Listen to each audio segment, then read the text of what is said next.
What's the darkest secret you found out about a family member or relative? When I was a kid, we went to my grandma's house every Sunday and all of my uncles and aunts would be there. One day I noticed that one of my uncles didn't show up anymore, so I asked my family where he is. They told me that he wouldn't be able to visit anymore because he moved away. Years later I found out that he raped and killed 2 women and they locked him up. My father tried to kill my mother while she was pregnant with me. Did he go to jail? No, he did not. I found out about this when I was 20. My mom told me in private. She said back then my father had a drinking problem and he would get really violent sometimes. She said something to him one time, so he grabbed a knife, pushed her next to an open window and put the knife at her throat. Made her choose between jumping from the 4th floor or get her throat slit. My mom said she cried and begged him to not kill her and think of the unborn baby, me. Some neighbors heard the noise and intervened. They managed to take the knife away from him. She was safe. Police didn't get involved. This was during communist times, so back then apparently domestic issues like these were ignored. This was one of the times he was violent with her. My mom is religious and doesn't believe in divorce. They're still together after 45 years. His violent tendencies toned down after me and my brothers were old enough to knock him out if he tried that crap again. I'm the only one in my family, besides my mom, that knows this happened. I've always had problems with him, but I hated him bitterly after my mom told me what happened then and other times as well. I'm not a religious man, but I wish hell existed just so he could rot in it. 2 years ago I found out that my dad had a wife before my mom and she died in a freak accident on their wedding night. Edited, she was sleepwalking and fell to her death over the balcony, if anyone was wondering. That is devastating. Imagine having the best day of your life turn into the worst. Oh man, your poor father. I know, I feel so bad for him. He slept through it and didn't find out until the cops arrived at his door. Now I understand why my dad always worshipped my mother and caters to her every whim, because she can be a little bit of a handful. Also, my mom said that when he introduced her to his old friends, they were eerily extra super nice to her. My 3rd cousin was going to be married next day. His fiancée drowned. Can't imagine that load to bear the rest of his life. A few years before he passed, my dad and I had a long heart-to-heart, at the end of which, he told me he wasn't the one to first sleep with my mom on their honeymoon. He caught her in bed with her cousin, with which she had been in love for a long time. He spoke with their pastor, who told him to forgive and forget. That worked, until 6 years later, when he caught her again, with the same cousin. He told me he wanted to leave with me but ultimately decided to stay, because he wanted me to have a family. With all that happened in my childhood, and to him, workaholic, diabetes, heart attack, I wish he'd left and be happy instead. Well, at least you know he loved you very, very much. My great-uncle is a rapist that prefers underage family members. I don't know how many people actually know, but my grandparents certainly do, along with his victims, my mom, aunt, and I know at least a few or their cousins, but I'm not sure which. But then he found Jesus again, so we all have to forgive him and pretend nothing happened? It was before I was born, but that's the basic runaround I've gotten from my grandparents. They don't ever actually acknowledge it, just that Tony did bad things but he found God. I eventually put 2 and 2 together about my mom's history or sexual assault and her making sure that me and my female cousins were never left alone with him. And now that I'm in my 20s, that duty has been passed down to me at every family gathering. It's like an unspoken rule that you can't say why, just the warning. Don't leave your daughters alone with him.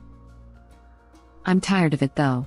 Tired of shooing little girls away and having to pretend like it's normal. Scoping toddlers out of a predator's arms and acting like everything's fine and I'm just baby crazy.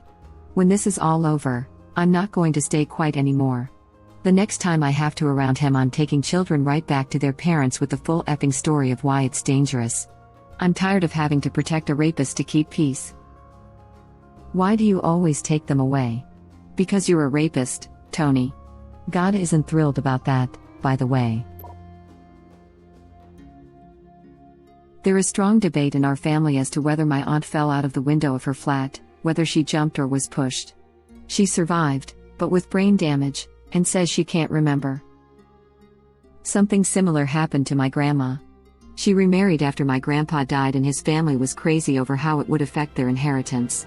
They lived in an old farmhouse that had a root cellar that could only be accessed along one side of the house. She was standing at the top of the concrete stairs and next thing she knew she was at the bottom. She has no memory of how it happened and she still has trouble differentiating colors from her injuries. She suspects it was one of his kids, but we will probably never know. I found out from my dad that one of my cousins isn't related to anyone in the family. My aunt and her mother used to work at a hospital maternity ward and apparently a woman came in one day and gave birth to him and then left the next day without him. My aunt decided to adopt him, but a few months later the woman showed up again asking where he was. They both lied that he was given up and didn't have a clue where he was. They still haven't told my cousin anything. I wonder what made her left. And what made her come back. My dad told me that, before my mom and dad broke up, he hadn't been happy with her for several years.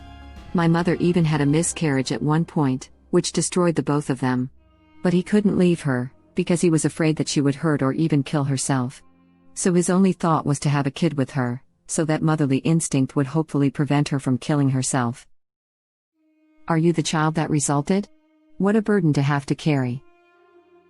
Well, the thing is, they both still wanted kids, so it's not that bad. The only problem was, my mom's body rejected my dad's sperm, meaning it wasn't easy to have me. With a lot of surgical help, they tried a total of 6 times in the hospital. The 3rd was a miscarriage, and the 6th was me, so they still went through hell to get me. Also, they broke up when I was 2, so I never really noticed anything, and the relationship between them has never been bad for me. My biological grandfather threatened to kill my grandmother while she was very young and pregnant with my uncle. Long story short, he was engaged to someone else. My grandmother became a nervous wreck while pregnant and wouldn't leave the house, and he used to throw bricks through the window. Eventually she told some of her friends about what he'd threatened to do to her. Shortly after that he went missing, never to be seen or heard from again. We always kind of laughed and joked that one of her friends must have threatened him or ran him out of town. We would even go as far to say someone might have killed him for her. It wasn't until we were going through her boxes of photos and love letters we realized she was actually friends with the Cray twins. I think you have your answer, mate. Cray twins? I'm very dumb and have no idea who they are.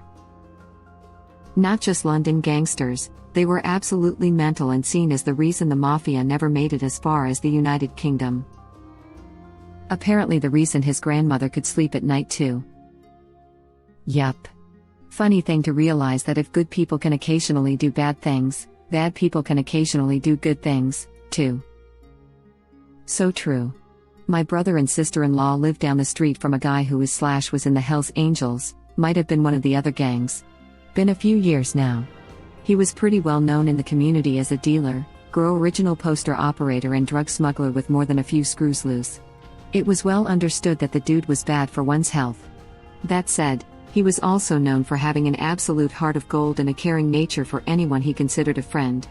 Brother and sister-in-law went on vacation and came home to find their place had been broken into and were almost robbed clean. This is a big house in a wealthy neighborhood, so it was a lot of stuff. Hells Angels dude was on vacation in South America when this happened and learned about it when he got back home a day or two after my in-laws got home. Apparently he just went beet red, quiet and scowling when he found out. He just said excuse me and got in his truck and drive off. The next morning one of Hells Angels dude's colleagues pulled into the driveway with basically a moving van filled with their stuff. Guy handed them the keys and said the other guys will be here to help unpack in an hour. They're taking care of some stuff and walked off. They pretty much got all their stuff back plus a few bonus items, which they politely declined. Sister-in-law is a nurse at the hospital in their community and learned about 4 guys who were brought in serious condition after having the stuffing beaten out of them. She asked Hells Angels dude if he knew anything about it. He shook his head no but said sounds like it was a workplace accident. Needless to say there was an awkward few days of trying to explain to the police how all their stuff magically came back. He's a great guy to have on your side but he scares the crap out of me. Sounds like my new neighbor. He was is a high-ranking person in a certain CA-based biker gang. The mover we used happened to know him and introduced us right away. It's nice to know we're friendly, and he told us he has our backs if anyone F's with us or our stuff, but I'm still worried about unintentionally offending or annoying him lol. He is a big scary looking guy, but when we talked he was extremely nice. Big scary looking guys sometimes have the kindest hearts. London Gangsters. Web link. My uncle tells the story that when he was a kid, his older brother wanted him to go out hunting with him in the woods near their house. They woke up really early, and started walking much deeper into the woods than they usually did, and way off the normal trails they used. My uncle realized his brother was letting him get further and further ahead. He stopped and turned around to see his brother starting to bring the shotgun up in his direction. He asked him what the hell was he doing. His brother said, "Oh, I thought I saw something." My uncle decided to go back at that point. Later that week he went back and found a pit that someone had dug a bit further off the trail. He never went anywhere with his brother alone again. Edit. Holy crap, did not expect to see all these responses when I got off from work. Okay, to answer some of the questions, both of them are mom's brothers. The wannabe Kane was a narcissist of the not letting a silly thing like being married get in the way of his dating life variety, who decided he had big dreams and bailed on the family, and his wife, when I was a kid, and proceeded to odd. Thus I usually don't think of him as my uncle, because I didn't have a real relationship with him. Not sure why he didn't shoot my uncle, might have wanted it to look more like an accident, or didn't want to look his brother in the eye? For those saying it's just a story, yeah, I can't prove it, since there were only 2 people there, and one of them is dead now, of the aforementioned odd, but the way that my uncle described it, he was really afraid of his brother and thought he was capable of fratricide. WTF, how has he never said hey about that time you tried to kill me? Was there a motive he could see? Probably one of those things where you suspect a family member may be a psychopath and just want to stay away from it. This story is strange as hell. It seems like the brother had every intention to kill your uncle. Why did he change his mind just because the uncle asked WTH he was doing? He has low intrigue skill and his plot was discovered. Real question, is the brother your dad? Did you ever meet his brother? I found out my father raped my sister when I was 11 years old. She was only 7 when he was sexually abusing her. Is he in prison? I wish my brother would believe me, considering the FBI did and my father subsequently went to jail for it and plead guilty. Even still, my brother blames me for tearing our family apart and can't see his child molester father for who he is. When he was arrested he had something like 300 different photos of kids in his possession and tons of professional photography equipment nobody knew he had. Denial is a strong thing. Hope he gets some sense soon. It's not your fault. No, they said there wasn't enough evidence. This is what happened with my stepfather. I hope your sister is okay. How is your sister doing now? How are you? My uncle didn't have an aneurysm stroke spontaneously. Sorry, I'm not a doctor. He deliberately stopped taking his blood thinners. Dude was 63 with a wife, 4 kids and 15 grandkids, the oldest of which was 13 and the youngest was not even a year. He was just done. His wife doesn't know, his kids don't know. I only know because I overheard the family doctor telling my dad. As far as I know, only myself, the doctor, and my dad know. As someone on blood thinners, this scares me. It's a reminder of how critical taking these meds every day for the rest of my life is. Stopping is disability at best, death at worst. I knew what I signed up for though, beats having open heart surgery every 10 years. Jesus though, what an awful way to go out. Everyone was kind of blindsided by it. But when I found out he did what he did, I don't know man. It's wild.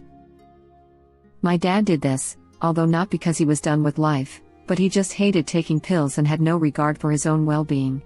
Luckily his wake-up call didn't kill him. He went into the hospital because his chest hurt. The doctor, who was his usual doctor, was very calm, pulled out a needle and put it into his chest. Takes some readings, pulls out a bigger needle and put it into his chest. Takes more readings, pulls out the biggest needle my dad had ever seen, and injects him, and it was one of the most painful things he'd ever experienced. Takes his readings and says okay good. If that didn't work we'd be rolling you into the OR. Oh, You were dying, so it was going to have to be open heart surgery, and you probably would have died anyways, what? So, are you going to keep effing around not taking your pills? I thought he had told everyone this story, turns out he only told me, and I guess I know why, because when I told my mom and sister they lost their crap at him. I lose my crap at my dad for things like this on a weekly basis. Changing his brakes and not bleeding them and driving, I got in the car and they went to the floor. Taking a wire nut out of the wiring in my attic to use it on a hack job for lighting in the basement. Those 2 examples are from the last week, by the way. I found out that my great-grandpa got away with murder. He thought that my great-grandma was cheating on him with her dentist, so he went into his office and shot him. He got away with it too, and they didn't find out that he did it until he told everybody before he died. Edit, since a lot of people are asking if she actually cheated on him. I don't know. But, considering he was a butthole that she was afraid to leave and he ended up being capable of murder. Probably. Damn. I've been suspicious of my wife getting drilled by the dentist for years. Might need to do a cavity search, Chief. Thank you for watching. Please subscribe to be the first to know about Red Rabbit Reader's new videos. If you like our videos, please like them on YouTube and share them with your friends. We welcome your comments below. Press to start another of our videos.